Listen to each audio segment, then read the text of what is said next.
আজকে তোমার সামনে একটা মজাদার রেসিপি নিয়ে চলে এসেছি। আজকে বানাবো হাঁসের ডিমের কষা।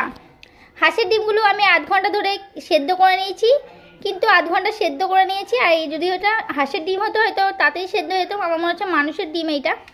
যাই হোক, সেদ্ধ হয়ে গেছে। আর এখানে নিয়ে নিয়েছি পেঁয়াজ, আদা, রসুন আর টমেটো কুচি।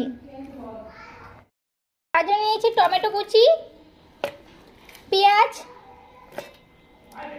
আদা পরিমাণ মতন, আর দিয়েছি রসুন ছকোয়া। এবার এটাকে পেস্ট করে নেব। হয়ে গেছে আমার মশলাটা। আর আমি ডিমটাকে ভালো করে ছাড়িয়ে নিয়েছি। দেখো, ডিমগুলো ভালো করে ছাড়িয়ে নিয়েছি। এদিকে ডিমে এবার নুন হলুদটা মাখিয়ে নিব ভালো করে। নুন হলুদ মাখানো হয়ে গেছে, তেল তাতে দিয়ে দিয়েছি আমি এদিকে। এবার ডিমগুলোকে ভেজে নেব। এবার ডিমটাকে লাল লাল করে ভেজে নেব। ডিম ভাজা হয়ে গেছে, ডিমটাকে তুলে নিয়েছি।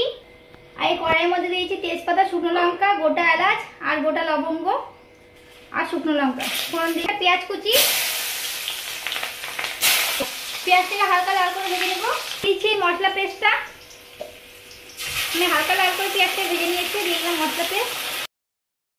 ভালো করে কষে নেব 10 মিনিট মতন।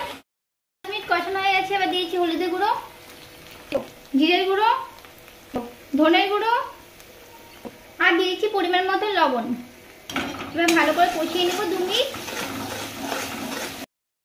হয়ে গেছে 2 মিনিট। এবার জল দিয়ে দিচ্ছি। আমি কষা করবো, তার অল্প জল দিয়ে দিলাম, দিয়ে 2 মিনিট ফুটিয়ে নেব।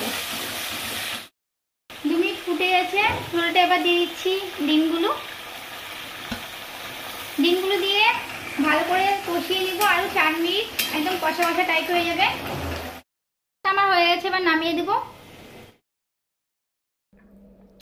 অসাধারণ, খুব সুন্দর হয়েছে হাঁসের ডিম রান্না। তো আপনারা বাড়িতে এরকম করে ট্রাই করবেন। তো ভিডিওটা আমি এখানে শেষ করছি, পরবর্তী ভিডিওতে দেখা হচ্ছে। বাই।